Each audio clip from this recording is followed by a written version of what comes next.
फ्रान्समध्ये अतिरेकी हल्ला, पॅरिसमध्ये व्यंग साप्ताहिकाच्या ऑफिसवर जोरदार गोळीबार, 12 जणांचा मृत्यू, 9 पत्रकार आणि 2 पोलिसांचा समावेश।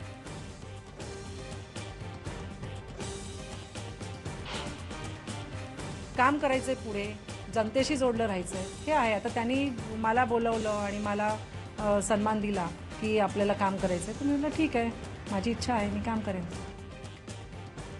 मुंबईच्या माजी महापौर शुभा राऊळ स्वगृही परतल्या, मातोश्रीवर जाऊन उद्धव ठाकरेंची घेतली भेट, विधानसभा निवडणुकीत मनसेच्या तिकिटावरून लढवली होती निवडणूक। त्यामध्ये एक वनभूमी सुचवली होती, वनजमीन, तर आम्ही ऑलरेडी प्रपोजल तयार केलाय आणि या बाबतीत आम्ही एकदम सकारात्मक आहोत।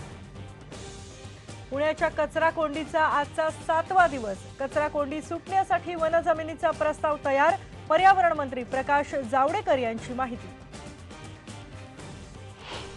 ज्या भावामध्ये मिळाला काहीच भाजीपाला पुरतच नाही, त्याच्यामुळे आम्ही यासाठी डिसिजन केलं आता चालू याच्यामध्ये का डायरेक्ट जनावराला तो खाऊ घालत।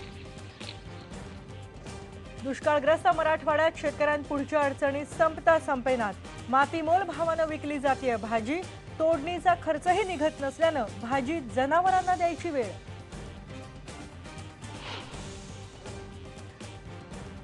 बदलापूरमधल्या कराव या आश्रमशाळेतल्या विद्यार्थिनींवरच्या लैंगिक छळ प्रकरणी अधीक्षकाला 5 दिवसांची पोलीस कोठडी, दुर्लक्ष केल्याचा मुख्याध्यापकांवर आरोप।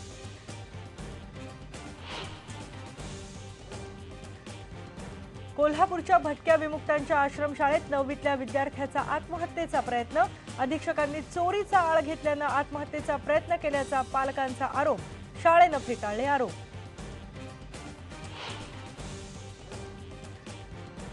विद्यापीठांमध्ये राज्य सरकार राबवणार नवी क्रेडिट पद्धत, विद्यार्थ्यांच्या वर्षभराच्या कामगिरीवर देणार प्रशस्ती पत्रक।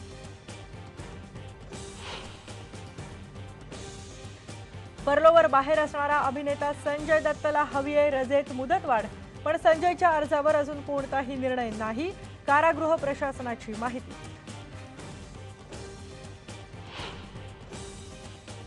आणि उजनी धरणात आले परदेशी पाहुणे, देखण्या फ्लेमिंगोना पाहण्यासाठी पर्यटकांनी केली गर्दी।